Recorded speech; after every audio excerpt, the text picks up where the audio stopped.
حضور سید سجاد حیدر صاحب ہیں برمنگھم سے. ہاں ہاں بسم اللہ.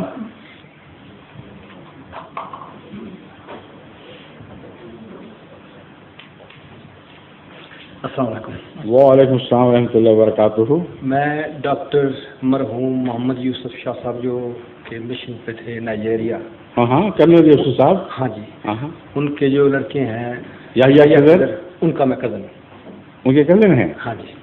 کس طرف سے؟ والد کی طرف سے؟ والدہ کی طرف سے. والدہ کی طرف سے. ہاں جی. اچھا ٹھیک ہے. میری ہمدردیاں چونکہ میری والدہ صاحبہ جو ہیں وہ احمدی تھیں جی. تو میں شروع سے احمدیوں کے لیے لڑتا آ رہا ہوں، لیکن احمدی ہوں نہیں. ٹھیک. جہاں بھی کوئی ذکر ہوتا ہے کہ بھائی احمدی لوگ جو ہیں وہ کافر ہیں یا وہاں ربے میں حوریں ہوتی ہیں یا یہ ہوتا ہے وہ ہوتا ہے، تو مجھے ڈیفینڈ کرنا پڑتا ہے کیونکہ میں احمدیوں کو بڑے قریب سے. لیکن والدہ کی خاطر سے. ویسے بھی میں نے احمدیوں کو قریب سے دیکھا، مجھے کوئی ایسی غلط بات نظر نہیں آئی جس کی وجہ سے میں چھوڑا. اپنی ماں کو دیکھا گھر میں اور اپنے عزیزوں کو دیکھا، جب غلط بات نظر نہیں آئی کیونکہ چھوڑ کے کہاں چلے گئے؟ میں نے ان کو چھوڑا بھی نہیں. میں اپنے آپ کو مسلمان سمجھتا ہوں کیونکہ میرے رشتے دار جو ہیں احمدی بھی ہیں، شیعہ بھی ہیں، سنی بھی ہیں، سب کو میں نے قریب سے دیکھا. ٹھیک ہے. تو مطلب یہ پیدا ہوا ہے ابھی کچھ عرصے سے میں جو ہے وہ جمعہ پڑھنے کے لیے بھی جا رہا ہوں. تو احمدی میں مجھے کوئی ایسی بات غلط نظر نہیں آئی جس کی وجہ سے مجھے ڈر لگے کہ چلو جی میں وہاں جاتا ہوں کہ مجھے غلط بات کہیں اور کوئی غلط بات نظر آئی کہ نہیں؟ مجھے کوئی ایسی غلط بات جو ہے وہ نظر نہیں. احمدیوں کو چھوڑ کر جی باقی جگہوں پر بھی کوئی غلط بات نظر آئی کہ نہیں؟ وہ تو خیر جو آدمی سارے فرقوں کو قریب سے دیکھتا ہے اسے پتہ چل ہی جاتا ہے کہ غلط. یہ پوچھو جواب بھی دے نا اسٹریٹ فارورڈلی. بالکل فرق ہے ڈیفینیٹلی. تو پھر وہاں غلط آئی یہاں نہیں آئی تو وہاں کیوں بیٹھے ہوئے، یہاں کیوں نہیں آ جاتے؟ ابھی اس کے لیے جو ہے جی میں کوشش کر رہا ہوں پہنچنے کے لیے. ٹھیک ہے. جزاک اللہ. اور تو آیت کریمہ آپ کے کام آئے گی. ہاں جی. تو اخلاص سے کوشش کریں، دعا کریں. صحیح ہے. اور ہو سکتا ہے آپ کے دل میں جو نیکی تھی شروع سے کہ حمایت کرتے رہے مخالفت کے باوجود، وہی آپ کے کام آ جائے. صحیح ہے. اللہ تعالیٰ اس طرح بھی جزا دیا کرتا ہے. صحیح ہے جی. تو ابھی بات یہ ہے کہ ابھی تھوڑا عرصہ ہوا ہے میں پاکستان گیا ہوں. جی. تو میرے کزن ایک جو ہیں ان کی والدہ جو ہیں وہ بھی احمدی تھی. تو وہ ابھی تبلیغی جماعت میں وہ شامل ہوئے ہیں. اچھا. تو جو بھی وہاں ان کے گھر جائے وہاں بحث شروع ہو جاتی ہے کہ تم مسلمان ہو جاؤ. ٹھیک ہے. نمازیں پڑھا کیا کرو اور اپنے مال جو ہے وہ ٹھیک کرو. تو میں نے انہیں ذکر کیا کہ بھائی میں اب جو ہے وہ احمدیوں کے ساتھ جمعہ پڑھتا ہوں. ٹھیک. تو کہنے لگے تو آپ تو مرتد ہو رہے ہیں، گمراہ ہو رہے ہیں. تو میں نے کہا بھائی دیکھو مجھے یہ نہیں پتا کہ وہ غلط ہے صحیح ہیں، لیکن مجھے ایک بات کا پتا ہے کہ جو باتیں وہ کرتے ہیں وہ ٹھیک ہے آپ کو غلط باتیں نہیں، وہ یہ نہیں کہتے کہ چوری کرو یا ڈاکہ مارو. ان کی باتوں میں مجھے کوئی ایسی غلط بات نظر نہیں آئی جس سے میں کہوں کہ یہ لوگ جو ہے غلط ہے. تو اس لیے میرے خیال میں تو وہ ٹھیک ہے. ٹھیک ہے. تو وہ گیا جا کے کتاب جو ہے وہ ایک اٹھا لایا، بڑی اس نے ورکے جو ہے ٹولے نکالے. ہاں جی. تو وہ کہنے لگا کہ آپ ایسے کرنا کہ اب جب تم واپس جاؤ تو یہ ایک ان سے سوال کرنا. ٹھیک. میں نے کہا ٹھیک ہے بھائی، میرے خیال میں کوئی ایسی بات نہیں، میں سوال پوچھ لوں گا ان سے. درست ہے. تو وہ میں نے خود وہ جو ہے وہ کتاب تو مجھے یاد نہیں کیونکہ مگر جو بھی آپ نے پڑھا ہے اس میں مجھے یاد آ جائے گا. ہاں جی. تو اس میں وہ یہ لکھا ہوا تھا کہ مرزا صاحب کی وہ کہہ رہے تھے کتاب تھی، کافی موٹی کتاب تھی. تو اس میں یہ لکھا ہوا تھا کہ میں جو ہے مجھے اللہ تعالیٰ نے مریم بنایا اور میں اپنے ہی پیٹ سے پیدا ہوا. یہ نہیں لکھا ہوا. اچھا. اپنے پیٹ سے پیدا ہوا. تو یہ جو کچھ میں نے وہاں پڑھا سمجھ رہا ہوں. آپ کا جو سوال ہے لیکن رکھیں اب. ہاں جی مجھے سمجھ آ گئی ہے. سننے کے بعد میں نے انہوں نے مجھے جلدی سے نا وہ میری بات سن لیجیے. بیٹھ جائیں. ٹھیک. آپ کا سوال بڑی وضاحت سے میں پیش کروں گا اور اس کا جواب بھی دوں گا. میں نے عرض کیا تھا کہ میرا تو واسطہ علماء سے بڑی دیر سے پڑا ہوا ہے اور جتنے بھی اعتراض آج کل لوگوں کے سامنے پیش کیے جاتے ہیں یا چھپے ہوئے پلندے شائع کیے جاتے ہیں، تقسیم کیے جاتے ہیں، وہ میرے علم میں ہیں. تو چونکہ آپ کو پورا علم نہیں اس لیے ہو سکتا ہے آپ کا سوال ذرا اکھڑا رہے. میں بتا دیتا ہوں. حضرت مسیح موعود علیہ الصلوۃ والسلام نے یہ لکھا ہے کہ ایک ایسا دور تھا جب مجھ پر مریمی کیفیت طاری تھی اور وہ بہت ہی تکلیف کا دور تھا. جیسے بچہ پیدا ہونے سے پہلے عورت کو تکلیف ہوتی ہے جس میں سے ایک نیا وجود بننے والا ہو، وہی میری کیفیت تھی، مگر عام عورت کی کیفیت نہیں تھی بلکہ مریم کی کیفیت تھی.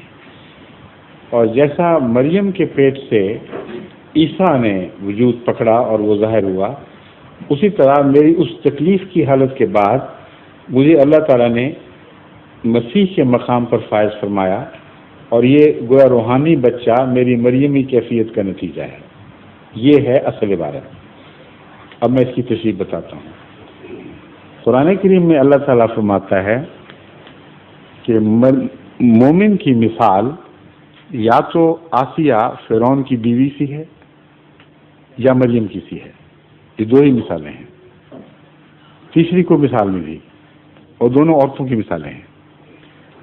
اور مریم کی مثال دینے کے بعد فرمایا کہ مریم جس نے اپنی عصمت کی حفاظت کی اور اس میں کوئی ذاتی تمنا پیدا نہیں ہوئی کچھ کرنے کی، کچھ حاصل کرنے کی، ہم نے اس میں روح پھونکی اور پھر اس میں سے وہ روحانی بیٹا پیدا ہوا۔ اس مضمون کا ذکر ایک اور جگہ بھی ملتا ہے، لیکن ایک فرق کے ساتھ۔ وہاں اللہ تعالیٰ فرماتا ہے وَنَفَخْتُ فِيهَا مِن رُوحِنَا، ہم نے اس مریم یعنی ہا عورت میں اپنی روح پھونکی۔ یہاں مرد میں روح پھونکنے کا ذکر ہے، فَنَفَخْنَا فِيهِ مِن رُوحِنَا۔ مومن کی مثال دینے کے بعد، مریم کی پاکیزگی کا ذکر کرنے کے بعد، جب عیسیٰ کی پیدائش کا ذکر فرماتا ہے تو پہلے طرز بیان سے ہٹ جاتا ہے۔ جہاں خالص مریم کا ذکر ہے اور مومن کی مثال نہیں، وہاں فرمایا ہے ہم نے اس عورت میں اپنی روح پھونکی، یہاں فرماتا ہے ہم نے اس مرد میں روح پھونکی۔ تو سوال یہ پیدا ہوتا ہے کہ مومن کیسے مریم ہو سکتا ہے اگر مریمی حالت اس پر طاری کبھی نہ ہو؟ مریمی حالت سے مراد حضرت مسیح علیہ السلام نے آگے تشریح بھی فرمائی، وہ مولوی چھوڑ دیتے ہیں اور گندگی کی طرف مائل ہوتے ہیں، کیونکہ جو چاہے جس طرح چاہے سلوک کرے کسی عبارت سے، وہ آتے ہیں اور بعض دفعہ بڑا تمسخر اڑاتے ہیں، اسی بات کو خوب ہنس کر اور مذاق سے بیان کرتے ہیں۔ ایک دفعہ مسجد اقصیٰ میں ہماری مجلس سوال جواب تھی جلسہ کے دنوں میں، جلسہ سالانہ میں، چونکہ 1 لاکھ سے زیادہ آدمی آئے ہوئے تھے، اس لیے ہم مختلف جگہوں پہ میں رات کو اپنا وقت نکال کر اکٹھا لوگوں کے ساتھ سوال جواب کی مجلسیں لگایا کرتا۔ خلافت سے پہلے کی بات کر رہا ہوں۔ کراچی سے ایک بڑا بھاری وفد آیا ہوا تھا،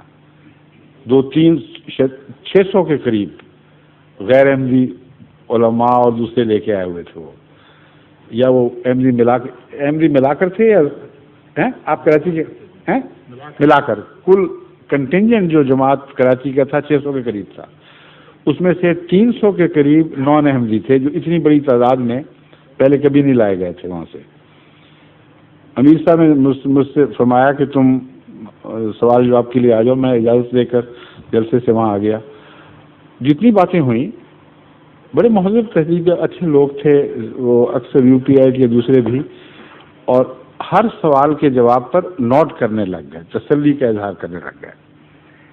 ایک مولوی صاحب کو میں نے دیکھا بڑے بے چین تھے، ان کو پسند نہیں آیا یہ ماحول، انتظار کر رہے تھے اپنی باری کے، آخر انہوں نے کھڑے ہو کے کہا کہ دیکھیے آپ نے بڑے سوال کے جواب دے دیے ہیں، مگر میرا بھی ایک سوال ہے، مجھے یہ بتایا جائے کہ جب مرزا صاحب مریمی حالت میں سے گزرے تو ان کے پیٹ میں کیسے کیسے واقعات رونما ہوئے، اور مریمی حالت کے دوران حیض بھی آتا تھا کہ نہیں، اور اگر آتا تھا تو وہ کیا کیا کرتے تھے اس حیض کو، اور پھر پیٹ میں بچہ کہاں بنا تھا، رحم میں مادر تو تھا کوئی نہیں۔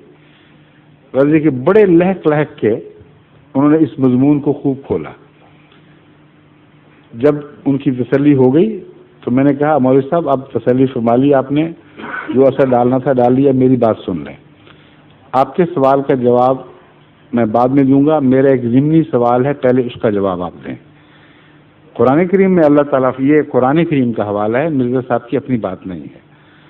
قرآن کریم میں اللہ تعالیٰ نے مومن کی مثال 2 طرح ہی سے دی ہے، یا فرعون کی بیوی سے یا مریم سے۔ مریم سے تو آپ بہت بدکے ہیں اور کبھی قبول کرنے کے لیے تیار نہیں کہ آپ پر مریمی حالت طاری ہو جائے، تو فرعون کی بیوی باقی رہ گئی۔ تو پھر آپ سمجھائیے کہ آپ مومن ہیں کہ نہیں، اگر ہیں تو فرعون نے آپ سے کیا کیا کچھ کیا اور کیسے آپ نے ازدواجی تعلقات قائم کیے اور بیوی کے فرائض ادا کیے. ایسا اس پر وہ بے چین ہوئے ہیں اور تڑپے ہیں مولوی صاحب. ٹھیک ہے کہہ رہے ہو. میں نے کہا اب حضرت مرزا صاحب کے متعلق جو ہم سب کے مطاع ہیں، قرآن کریم کی آیت کو نظر انداز کر کے پھپسیاں کس رہے ہیں.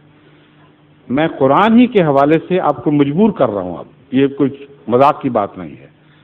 اگر ظاہری معنی آپ نے لینے ہیں جس پر اصرار ہے تو فرعون والے مریم آسیہ فرعون کی بیوی والا حوالے سے بھی آپ کو بھاگنے کی کوئی گنجائش نہیں رہی. مومن ہیں کہ نہیں؟ مومن کی دو ہی مثالیں ہیں. مریم نہیں بن سکتے تو فرعون کی بیوی بننا پڑے گا. اور اگر مریم پہ لفظی اطلاق کریں گے آپ حالات کا تو فرعون کی بیوی کے اوپر بھی لفظی اطلاق ہوگا. اب بھاگ کے دکھائیں. وہ ساری مجلس جو پہلے خوب چسکے لے کے سن رہی تھی وہ مولوی صاحب پہ الٹ پڑی اور وہ ہنسی مذاق شروع. میں نے کہا روک ٹھہر جائیں. اب میں آپ کو مطلب بتاتا ہوں. دو ہی قسم کے مومن ہیں جن کی اللہ محمد رسول اللہ علیہ وسلم کے غلاموں سے توقع رکھتا ہے.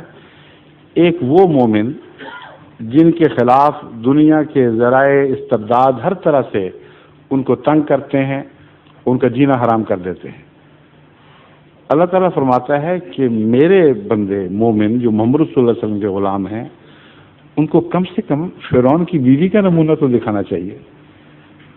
وہ ایک ایسے جابر بادشاہ کے تابع تھی جو خطرناک دشمن تھا موسیٰ کا، اور وہ بیوی اسی موسیٰ پر ایمان لے آئی جو گھر میں پلا تھا، اور فرعون کے استبداد کی اس نے کچھ پرواہ نہیں کی. خدا کے حضور گریہ ازاری کرتی رہی لیکن ایک لمحہ کے لیے بھی اپنے ایمان سے پیچھے نہیں ہٹی. تو عام مومن تو اس قسم کے خطرناک حالات کا تصور بھی نہیں کر سکتے کیونکہ اتنا جابر بادشاہ اور کبھی کوئی نہیں گزرا جس کا قرآن نے ذکر کیا ہو. تو کم سے کم فرعون کی بیوی بن کے دکھا دو. اپنے ایمان کی حفاظت کرو، دنیا کی پرواہ نہ کرو. اور اعلیٰ درجے کے مومن وہ ہیں جن میں روحانی ترقی کی نفسانی خواہش کوئی نہیں ہوتی. وہ ادنا سی بھی تمنا نہیں رکھتے کہ ان کو اعلیٰ مراتب نصیب ہوں. وہ خالصتاً اللہ کے لیے وقف رہتے ہیں جیسے مریم وقف تھی. کسی غیر نے اس کو چھوا نہیں، یعنی شیطان کی لمس سے یہ مومن پاک ہوتے ہیں. اور ان کے اندر سے جو روحانی بچہ پیدا ہوتا ہے وہ شیطانی لمس سے نہیں ہوتا بلکہ اللہ کی روح سے پیدا ہوتا ہے. اور اسی لیے وہاں یہ نہیں فرمایا کہ مریم میں روح پھونکی بلکہ اس مرد میں روح پھونکی، یعنی مومن کی طرف اشارہ کر دیا. تو میں نے کہا یہ واقعہ تو ہو گیا ہے. حضرت مسیح موعود علیہ السلام کی زندگی پر نظر ڈال کے دیکھیں، آپ کو کسی روحانی درجے کی کوئی تمنا نہیں تھی. آپ تو دنیا سے منہ موڑ کے گوشہ نشین ہوئے بیٹھے تھے. اسلام کی خدمت کا شوق آپ کو باہر لایا. اور اس دور کا ذکر کرتے ہوئے فرماتے ہیں میں تھا غریب و بے کس و گمنام و بے ہنر، کوئی نہ جانتا تھا کہ ہے قاضیاں کدھر. میرے وجود کی بھی کسی کو خبر نہ تھی، لوگوں کی اس طرف کو ذرا بھی نظر نہ تھی. پھر خدا نے مجھے اٹھایا تو میں اٹھ کھڑا ہوا. اب دیکھ لو یہ کیسا رجوع جہاں ہوا. ایک مرجع خواص یہی قاضیاں ہوا. تو یہ مضمون ہے جو حضرت مرزا صاحب نے بیان فرمایا. اور اس مضمون سے پہلے آج تک امت محمدیہ میں ایک ولی نے بھی یہ دعویٰ نہیں کیا کہ اس آیت کا اطلاق مجھ پر ہوتا ہے. بس مسیح کیسے پیدا ہوا؟ ایک ایسے پاک وجود سے، باہر سے تو نہیں اترا کوئی مسیح. اس پاک وجود سے پیدا ہوا جس کے اندر کوئی نفسانی تمنا نہیں تھی، کسی روحانی مرتبے کی خواہش نہیں تھی. اس کی وفا، اس کے خلوص، اس کے تقویٰ کو اللہ نے قبول فرمایا اور اس میں اسی طرح روح پھونکی جیسے مریم کے پیٹ سے بغیر انسانی لمس کے ایک بچہ پیدا کر دیا تھا. یہ ہے وہ مضمون. اب اس کے بعد بتائیں کوئی گنجائش رہتی ہے ہنسنے کی؟ جزاک اللہ. ظہور مہدی آخر زمان ہے